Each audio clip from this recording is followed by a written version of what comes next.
MA उत्तरार्ध के प्रिय छात्रों, लक्षण के अंतर्गत उसके भेदोपभेद बताने का उपक्रम चल रहा है।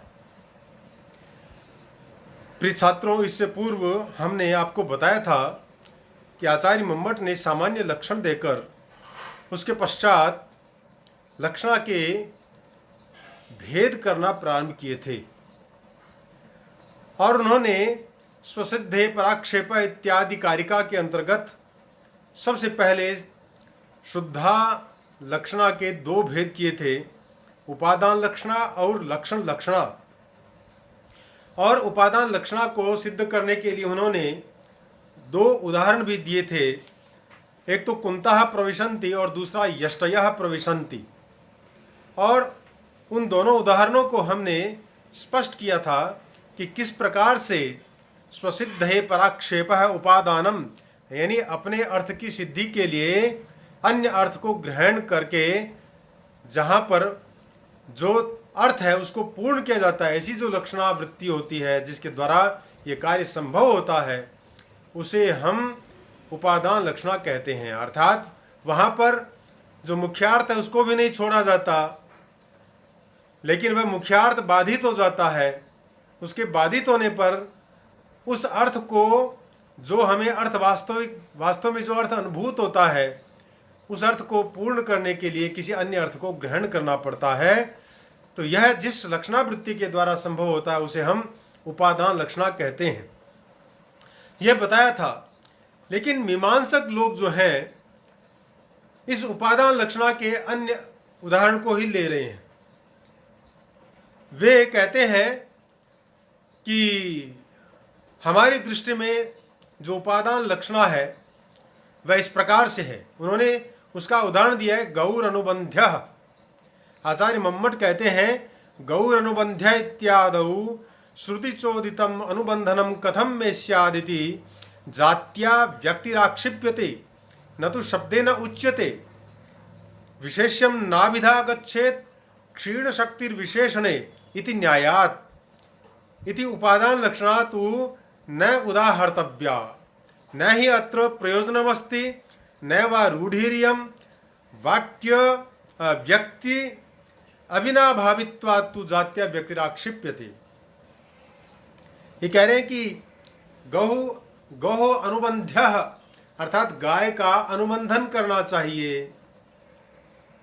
इत्यादौ श्रुतिचोदितम अनुबंधनम कथम में स्यात्, इत्यादि में श्रुति के द्वारा विहित मेरी अनुबंधन जो क्रिया है वह किस प्रकार से संभव हो सकती है। अर्थात इसमें अनुबंधन रूप क्रिया का होना संभव नहीं पाया जा रहा है। तो न तो शब्देन उच्यते विशेष्यम नाभिधा गच्छेत क्षीण शक्तिर्विशेषणे। इसके लिए जाति से व्यक्ति का आक्षेप कर लिया जाता है, स्व शब्द से तो नहीं कहा जा सकता। विशेषण में शक्ति के क्षीण हो जाने पर अभिधा विशेष तक नहीं जाती है, इस न्याय से। इति न्यायात् इति उपादान लक्षणा तु न उदाहर्तव्या, यह उपादान लक्षणा का उदाहरण हमें नहीं देना चाहिए। अर्थात जो नैयायिक है उनको, इस मीमांसक है, उन मीमांसकों को यह उदाहरण उपादान लक्षणा के रूप में नहीं देना चाहिए। न ही अत्र, क्यों नहीं देना चाहिए? तो कह रहे कि न ही अत्र प्रयोजनम अस्ति न वा रूढ़िरियम, क्योंकि न यहाँ प्रयोजन है और न यह रूढ़ि ही है। व्यक्त्य विनाभावित्वात् जात्या व्यक्तिराक्षिप्यते, व्यक्ति से अविनाभाव संबंध होने के कारण जाति से व्यक्ति का आक्षेप कर लिया जाता है।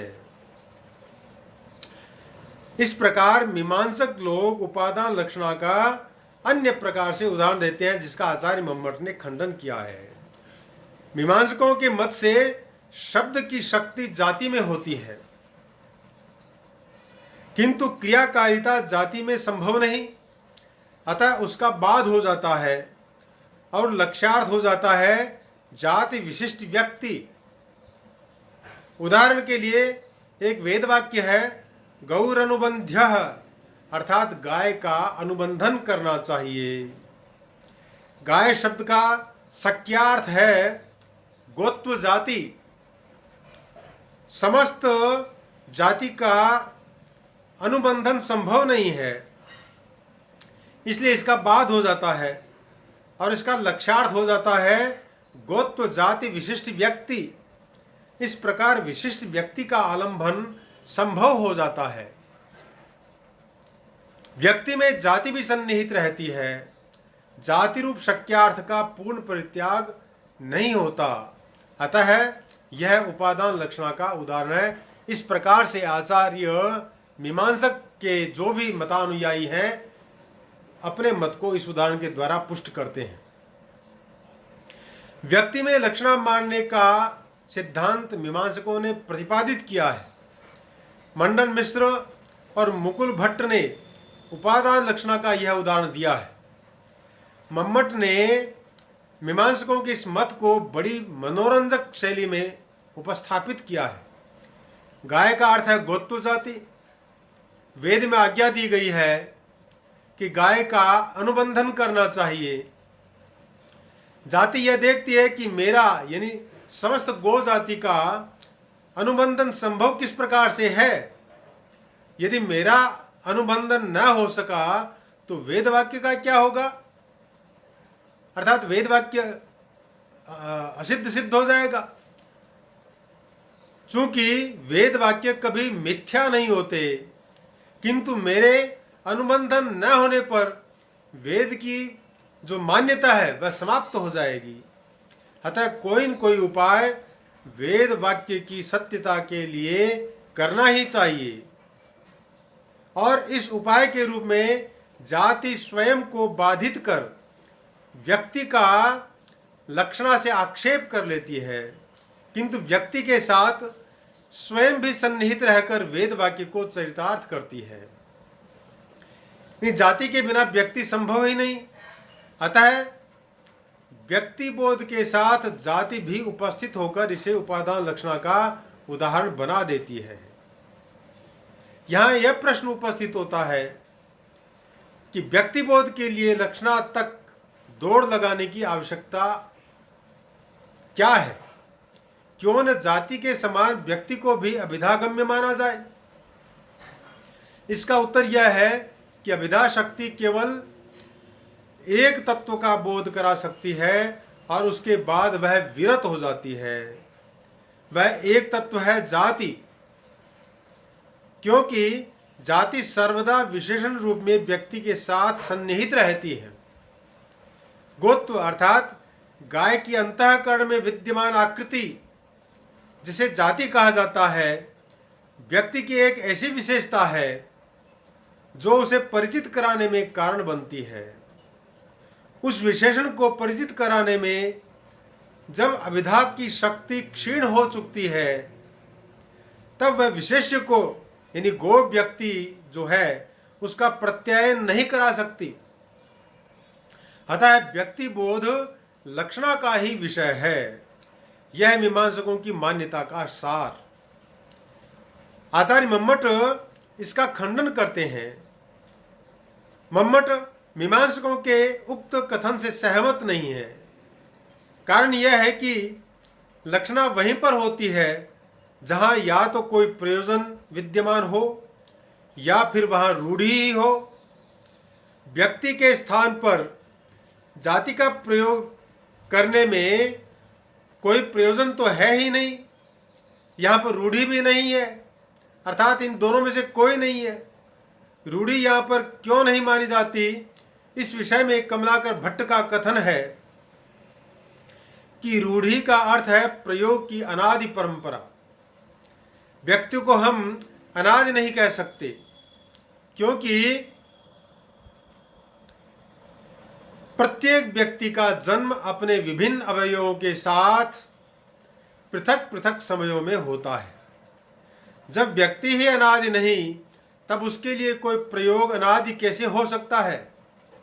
यहाँ यह कहा जा सकता है कि व्यक्ति तो अनादि नहीं, किंतु उसकी परंपरा तो अनादि है, किंतु इससे भी काम नहीं चल सकता, क्योंकि प्रवाह परंपरा का बोध तो तभी हो सकेगा जब एक व्यक्ति का बोध हो जावे और उसे उपलक्षण मानकर अन्य व्यक्तियों को उसमें सम्मिलित करना हो। सारांश यह है कि व्यक्ति में लक्षणा नहीं मानी जा सकती। आचार्य वामन के मत से जहां लक्ष्यार्थ के बिना शक्यार्थ में प्रयोग संभव हो, किंतु लक्ष्यार्थ में प्रयोग बाहुल्य हो, वही रूढ़ी हो सकती है। जैसे तेल शब्द का तिल विकार के अर्थ में प्रयोग संभव है, किंतु सामान्य स्नेह के अर्थ में उसका प्रयोग बहुलता के साथ में होता है। इसलिए तैल शब्द में निरूढ़ा लक्षणा मानी जा सकती है। यहां पर व्यक्ति के अभाव में जाति का हो सकना संभव ही नहीं है, अतः यहां निरूढ़ा लक्षणा नहीं मानी जा सकती। फिर जाति में शक्ति मानने पर व्यक्ति का भान कैसे होता है? इसका उत्तर मम्मट ने यह दिया है कि जाति और व्यक्ति का अविनाभाव संबंध है, अर्थात जाति के बिना व्यक्ति और व्यक्ति के बिना जाति नहीं रह सकती। अतः जाति से व्यक्ति का आक्षेप कर लिया जाता है। यहाँ पर टीकाकारों ने आक्षेप का अर्थ किया है अनुमान। अनुमान की प्रक्रिया यह होगी, जाति और व्यक्ति के साहचर्य की व्याप्ति बनेगी। यत्र यत्र जाति ही तत्र तत्र व्यक्ति ही, यह अन्वय व्याप्ति है। यह व्यक्तिर और यत्र व्यक्तिर नास्ति तत्र जातिरपि नास्ति, यह व्यतिरेक व्याप्ति है। दो प्रकार की व्याप्तियां होती हैं, अन्वय व्याप्ति और व्यतिरेक व्याप्ति। ये दोनों प्रकार की व्याप्तियां यहां पर हो गई। इससे अनुमान का स्वरूप यह बनता है कि गोपद गो व्यक्ति वाचक है, क्योंकि गो जाति का वाचक है, जिस प्रकार अन्य जातिवाचक शब्द। अविनाभाव संबंध में आक्षेप के अनेक उदाहरण दिए जा सकते हैं। जैसे किया जाए, यथा क्रियताम इत्यत्र कर्ता, तो यहां कर्ता का आक्षेप कर लिया जाता है।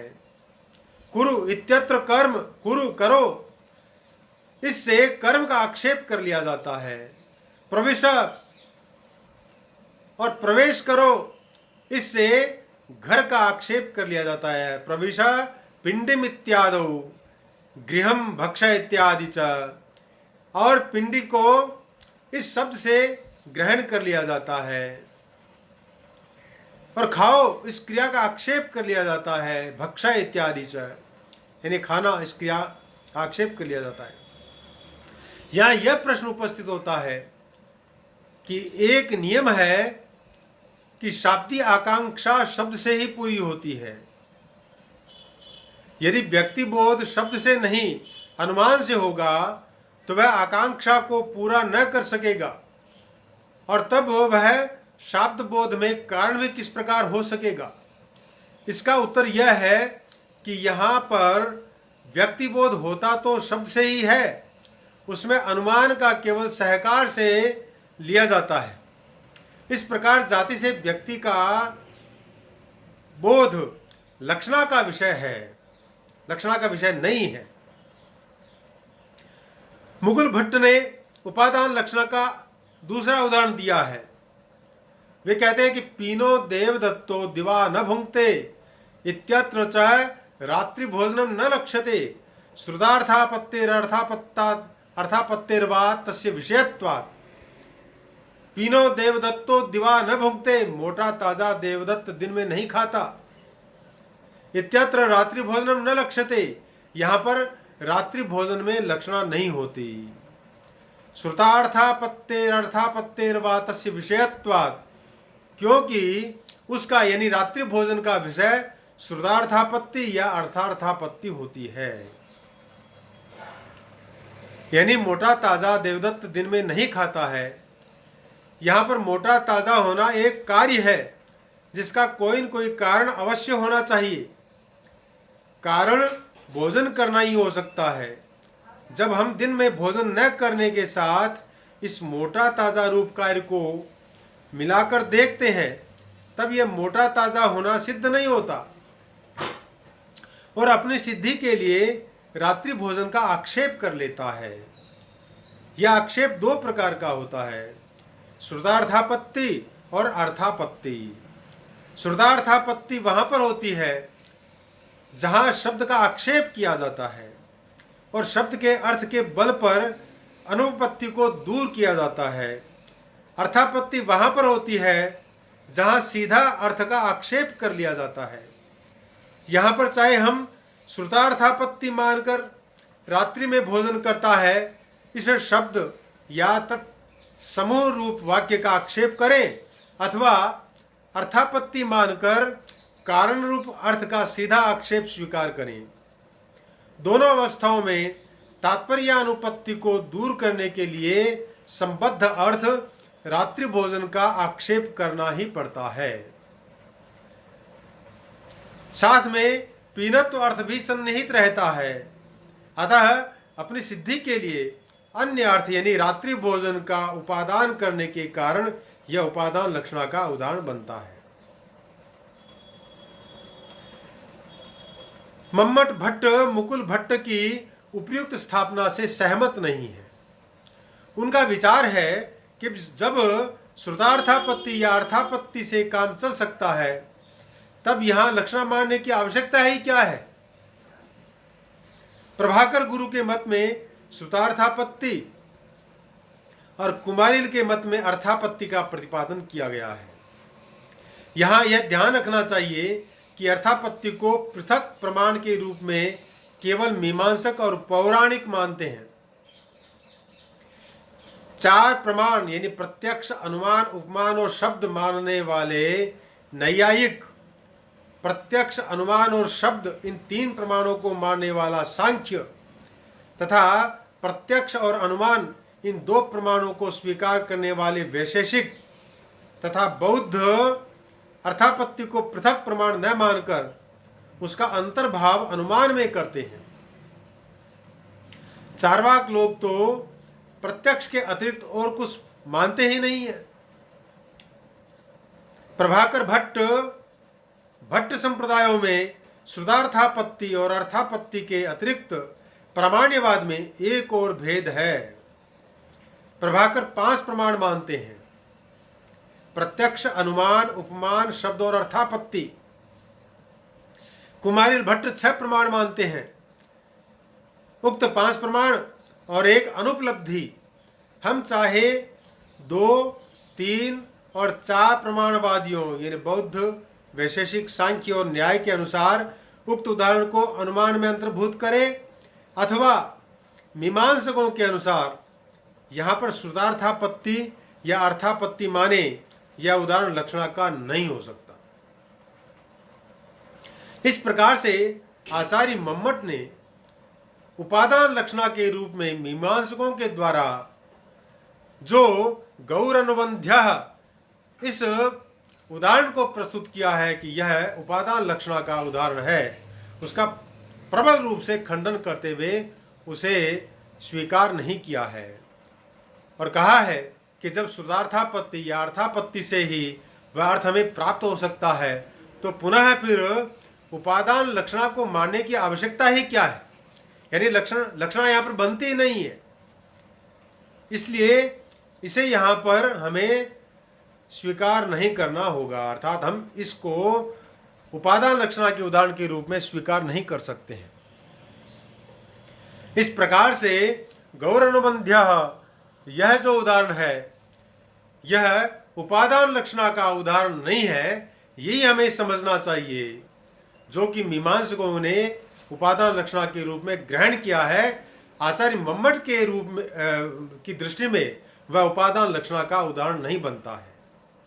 मम्मट की दृष्टि में उपादान लक्षणा का जो उदाहरण है वह तो पहले ही दे दिया गया है और वह जो उदाहरण है वह 2 उदाहरण है। उन्होंने 2 उदाहरण दिए थे, कुंतः प्रविशन्ति और यष्टयः प्रविशन्ति, यानी भाले प्रवेश कर रहे हैं। कुंतः प्रविशन्ति तो भाले प्रवेश नहीं कर सकते, क्यों? क्योंकि वे स्वयं तो निर्जीव हैं। प्रवेश करना तो किसी सजीव का ही धर्म होता है। इस प्रकार से वहां पर मुख्यार्थ का वाद हो जाता है।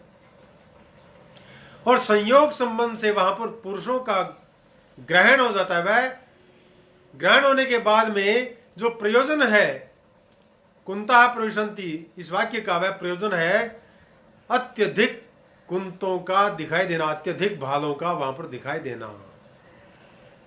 इस प्रकार से यह प्रयोजनवती उदाहरण का लक्षण बनता है। तो प्रयोजनवती उपादान लक्षणा का यह उदाहरण आचार्य मम्मट ने दिया है। उन्हें गौर अनुबंध्य यह उपादान लक्षणा के उदाहरण के रूप में स्वीकार्य नहीं है। अस्तु बच्चों, आज हम मीमांसकों के इस मत के खंडन के साथ में अपने वक्तव्य को यहीं पर समाप्त करते हैं। जयतु भारतम, जयतु संस्कृतम।